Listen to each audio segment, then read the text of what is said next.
I'm 24 years old and I recently married my childhood sweetheart. We had a pretty small wedding due to the global situation, but it was planned well in advance so we didn't cancel, just kept it to family. And we planned to have a party with everyone else at a later date. For some background on my husband, his parents had him pretty young. They were both 18 and 19 and he has a very close family.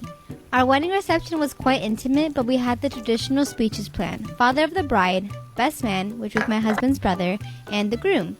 It was only the day before that my mother-in-law asked if she could have the mic to say a few words when we sat down to eat, and we said this would be great. Big mistake.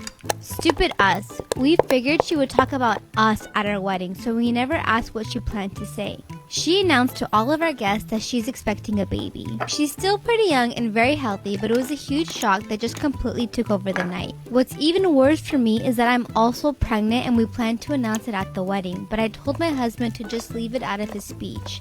Everything felt a bit sour for me after that. I'm 21 years old and my parents are divorced. My dad cheated on my mom when I was 10 and left us to marry his coworker, Kay.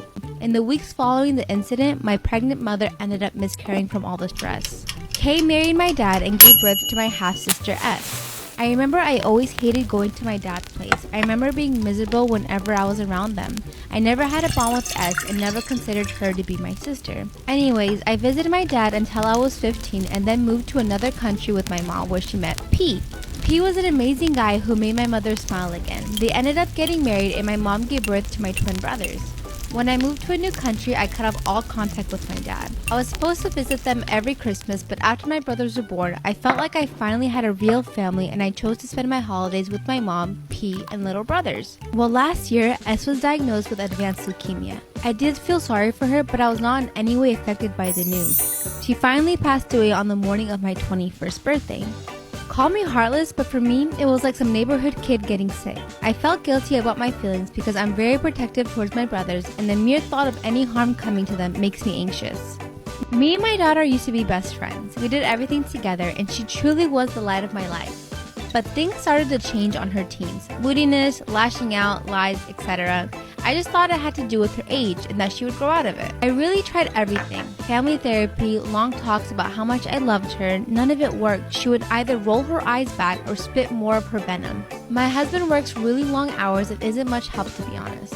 My husband is white and I am black and my daughter is mixed, but she looks white and she really takes after her father. I really don't know what I did wrong, but her dislike for me began to become pure hatred. She would question all the time how someone like me could be her mother when she was white and I was black. At some point, she demanded a DNA test, and I said sure, if she paid for it, and she was not pleased with the results. She is 17 now and began dating this white boy, and she is head over heels for him. She refused